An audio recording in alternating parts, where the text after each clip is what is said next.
It's Danny Flexen here for Seconds Out. Delighted to be joined by former Commonwealth champion and going for the IBO title in a couple of weeks, Lyndon King Arthur. Lyndon, how you doing? Good, sir. You okay? I'm very good, thank you. Yeah, I mean, it's a good place to start. IBO title fight, vacant against Rayan Suarez on a Wasserman show. Main event on Channel 5 as well. How excited are you? Only a couple of weeks to go now. I'll be excited when I've weighed in and I'm in the ring. Fair enough. How much do you know about Suarez? It doesn't seem to have fought outside Argentina before. How easy has it been to kind of have a look at him? There's a couple of fights online. There's a few fights online. I've got the information I need. I'm a team man, sorry. Um, Tough, very, very, very, very, very tough, tough opponent. I'm not taking this one lightly at all.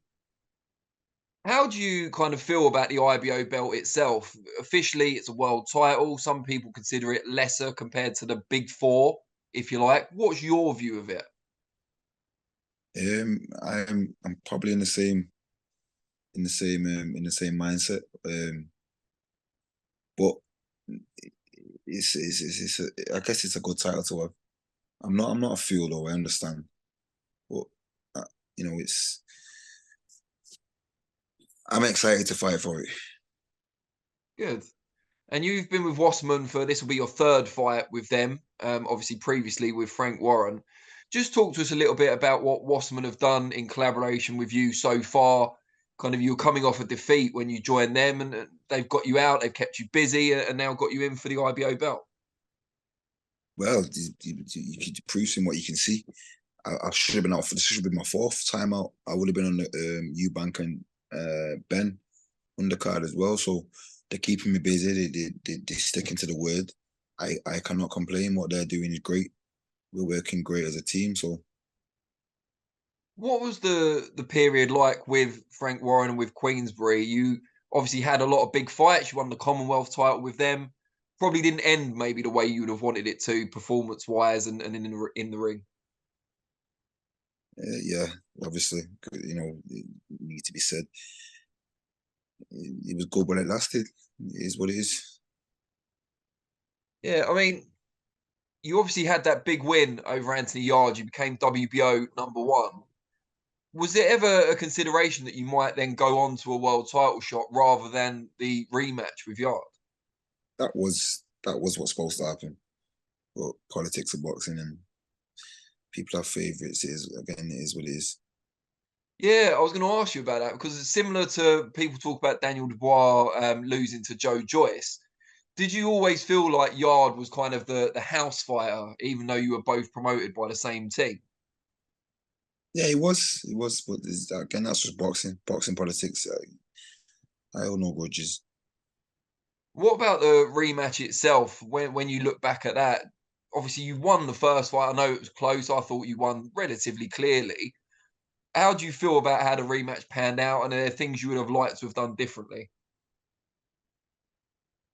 I obviously would have boxed differently. Obviously, as yeah, it's one of them. I was stubborn in my own train of thought. Should have listened to my corner a little bit more.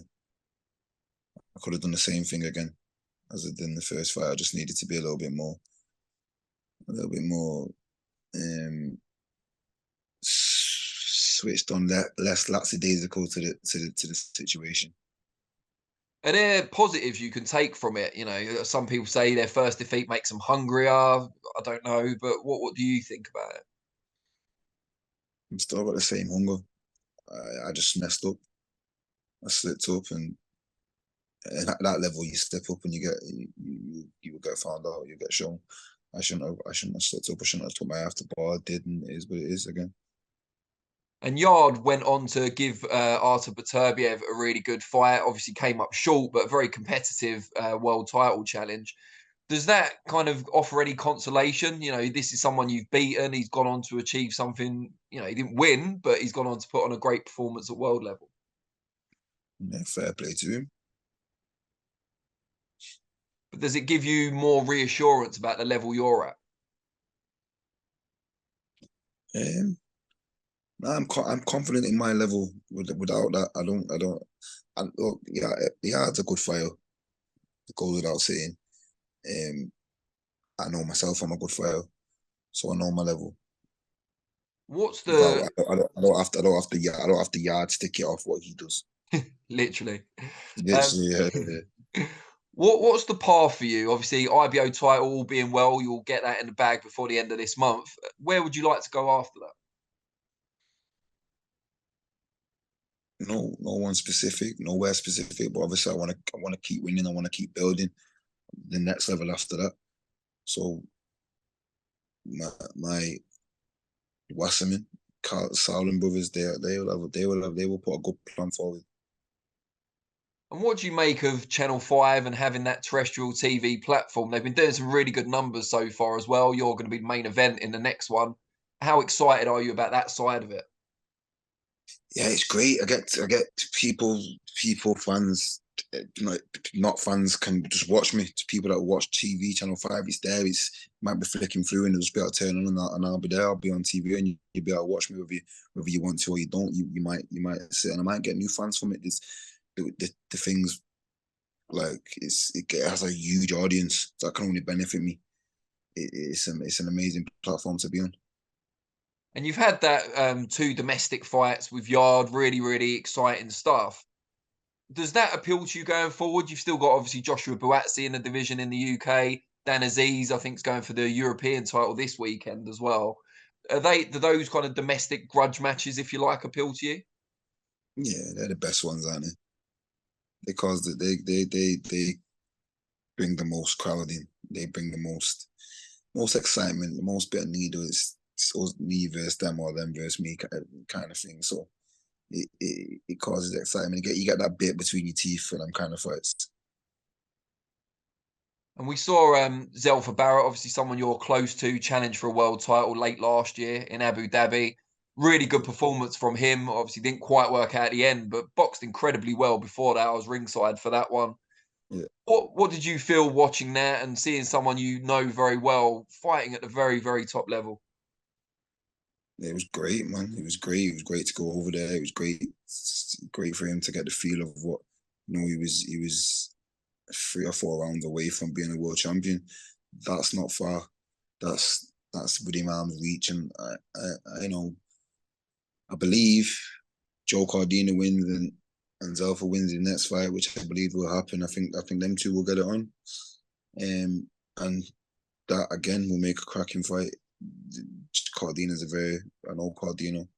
Cardina's a very very great operator, and obviously I know Zelfa. Zelfa's a great operator as well. Very good both of them. So I'm looking forward to that fight. And going, If sorry. obviously both when it happens. And going back to your division, I think most people now consider the top two currently to be Beterbiev and Dmitry Bivol. Who do you rate better out of the two currently?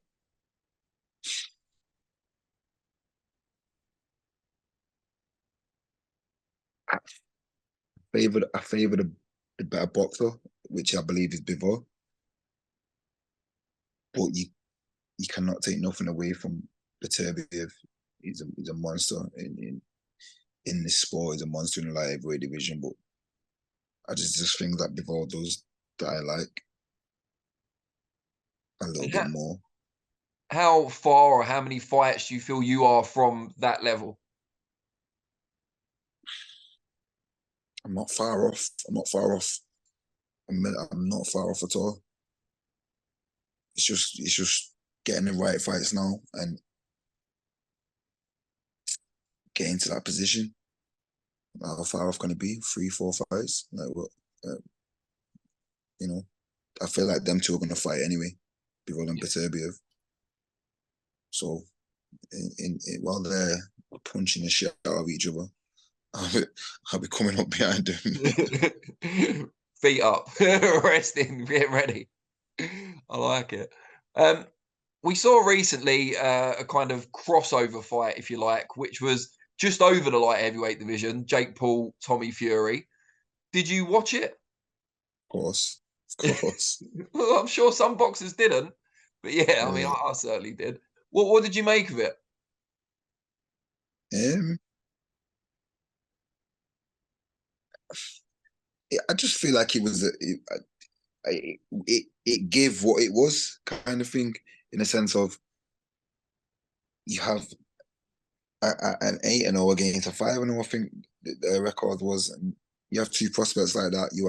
They both not lost before. They both obviously Jake Paul's never really fought some. Not I can't say he's not fought someone of that stature, but like of that actual boxer, the first boxer kind of thing, so to speak. And Tommy Fury's not really fought of someone of that, not someone, but at that level of event. It's nerve wracking. Then you had his dad telling him he's getting left in Saudi Arabia if he gets beat. His name's getting changed. It was a lot. Tommy's 22 years old. There was a lot of unnecessary pressure put on him. I think what happened in that fight was what was always going to happen. He was going to be close-ish, and you know there'll be a close winner, and that's what happened. Have you done any work with Tommy? Years ago, years ago, before he turned pro, before he even went in Love Island. I mean, like literally, like 5 years ago, maybe. Do you think he's better than he looked that night? Because as you said, all the pressure on his shoulders. I think he's better than he looked against Jake Paul. I don't think he looked bad that night. I just think with the whole like collectively take everything and put everything together. I don't think he looked bad. I just think he did what he had to do. He did what he had to do against someone that's, you know, no matter what you say in that situation there, you have to be nervous of getting beat. You have to be, and all them things take toll in a situation like that. I think if you fought him again, I think he'd do better. And I don't unless Jake Paul went away and just did some miracle shit, I don't think he would beat him. Like from watching the fight, I don't like it. You could kind of tell, he could kind of see that Tommy was the boxer and he was the kind of the 5-0 like novice, more of a novice than Tommy is. So, you know, I don't think I don't think he's better than that, but I just think with the situation in hand, I think he did what he had to do. When you see, you know, someone like Jake Paul, former YouTuber influencer, making a lot of money from boxing, some boxers resent that. Others say fair play, he's built his audience and he's putting the work in. What's your kind of take on it? I don't give a fuck. Fair play to him, make millions, make millions more. If it there's not a single soul on the planet of this earth that I can't say a single soul because obviously people don't value money the same, but the majority of the earth could get in the ring and fight. Let's say, for example, he made 30 million. Fight somebody for 30 million pounds, he would. Most of these people that are saying it will go out and have a street fight at the pub on a weekend for no, and it'll cost them money. It'll cost them money, and they'll get put in a police cell. Or, you know, like who's not gonna do what me personally, who's not gonna do what he's doing? Why would you not capitalize on what you can? He built himself up. He's not just woke up one day and thought, right, I'm gonna go and box. He's built his fan base. He's put work in from. He's been on Disney Channel. He's been doing something for ages. Like he's not just woke up and thought, right, I'm gonna go and box now and that's it. Like he's coming with a fan base, so he's built some things like his brother Logan. I absolutely rate him. So he's doing WWE now. Yeah, and smashing that. Like he's going to be at WrestleMania. This is what I'm saying. Can you imagine? This kid was cancelled not long ago, a few years ago. Like he's built his shit up. You can't. I don't think you can knock it. We're all in this world here to be successful. I assume everyone wants to be successful in their own right. Whether you're a lawyer, whether you're a manager at a library, whether you want to be the best in your division. You want to be successful or close to the best as possible. These guys are doing what they can to the highest of their ability. Like Jake Paul's come into boxing and done what we all want to do as boxers. We want big fights. We want to be millionaires. We want a success story. He's done that. He's pay-per-view. He's a pay-per-view fighter. He just fucking made £30 million fighting Tommy Fury. Like, I don't want to. I get why people say, "Oh, it's a fake," and "Oh, it's this," and "Oh, it's that." Like, I get that side of it, because there is talented boxers. There is talented boxers that probably might not never make that. No, I don't like. It's hard to make that, but to generate that kind of money in a fight. £30 million, 20 million, 10 million. It's like these kind of numbers. These are hard to generate. So I understand someone's frustration of that.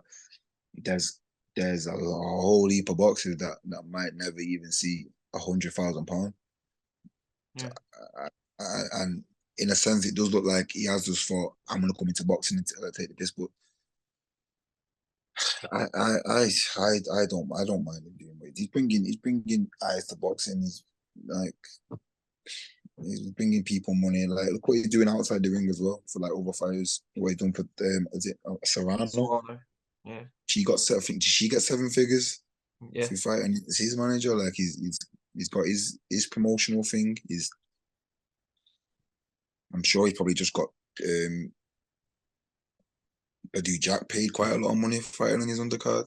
Like, I don't know, man. I don't hate. I want everyone to be successful in life. So I can't hate people being successful. Good stuff. That's a very good attitude to have. Just before I let you go, just tell people out there why they should tune in on that Friday night in Bolton, or on their TV, Channel 5, you against Brian Suarez.